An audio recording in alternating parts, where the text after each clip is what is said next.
ഇതാ sheet. Sheet എടുത്തു. Sheet എണ്ണിയാട്ടെ ചീട്ട്.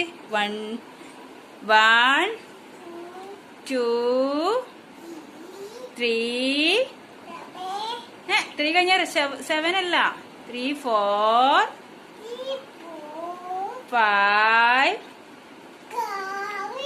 5 5 7 ലാസ്റ്റ്. 5 6 കഴിഞ്ഞിട്ടാണ് 7 കേട്ടാ.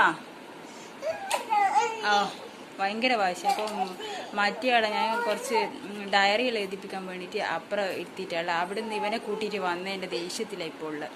അപ്പോൾ ഉറക്കം കഴിഞ്ഞതിൻ്റെ ഒരു ക്ഷീണമുണ്ട്. അപ്പോൾ അവനെ സ്കൂൾ പൂട്ടിയ ടീച്ചർ പറഞ്ഞ് കുറച്ചൊന്ന് പഠിപ്പിക്കാൻ ശ്രദ്ധിക്കാൻ, പിന്നെ ഗുണോഷ്ടങ്ങളും പിന്നെ ഇതുമെല്ലാം പഠിപ്പിക്കാൻ പറഞ്ഞു. കണക്ക്, കൂട്ടൽ, കിഴിക്കൽ, ഗുണോഷ്ടമെല്ലാം പഠിപ്പിച്ചാൽ അത് ഒരു വേഗം മനസ്സിലാവുമല്ലോ സ്കൂൾ തുറക്കുമ്പോഴത്തേക്ക്. ഇപ്പോഴേത് ഇനി 3-ലാവും. അപ്പോൾ കുറച്ചൊന്നും ഇതായിക്കഴിഞ്ഞാൽ സ്കൂൾ തുറക്കുമ്പോഴത്തേക്ക് അവനൊന്ന് ശരിയാവും. അതിന് വേണ്ടിയിട്ടാണ് ടീച്ചർ പറഞ്ഞത്. അപ്പോൾ ഡയറി എഴുതിപ്പിക്കാൻ പറഞ്ഞിന്. ഡയറി വൃത്തിയിൽ എഴുതണമെന്ന് പറഞ്ഞ്.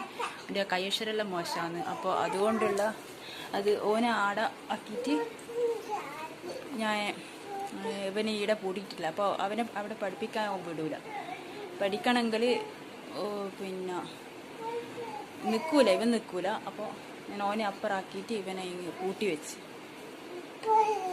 ഒന്നും വലിച്ചിടലപ്പാ. അപ്പോൾ ഏത് ഡ്രസ്സ് ഞാൻ മടക്കി വെച്ചാൽ എല്ലാം വലിച്ചിടലാണ് ഇദ്ദേഹത്തിൻ്റെ പണി. എല്ലാ കുട്ടികളും വീട്ടിൽ നിന്ന് അങ്ങനെയായിരിക്കും.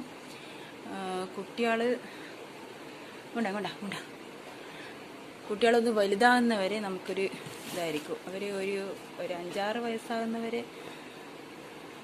ഒരു കളിയായിരിക്കും. അപ്പോൾ അല്ലൂട്ടൻ്റെ കളി ഇങ്ങനെയൊക്കെയാണ്. ഇങ്ങോട്ട് വായിലൊന്നും ഇരിക്കറേ. അപ്പോൾ ഡ്രസ്സെല്ലാം എടുത്ത് വെച്ചാൽ പോയിട്ട് കയറി ഇരിക്കുന്ന ഇവൻ്റെ മെയിൻ കളി ഇതാണ്. ഡ്രസ്സെല്ലാം എടുത്ത് നീയല്ല അതിൽ ഇരുന്നിന്. ആരാ ഇരുന്നേ?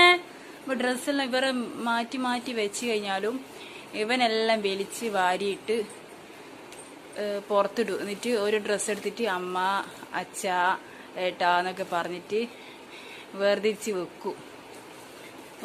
ഏട്ടൻ്റെ ഡ്രസ്സാകുമ്പോൾ ഓനിടാൻ നോക്കും.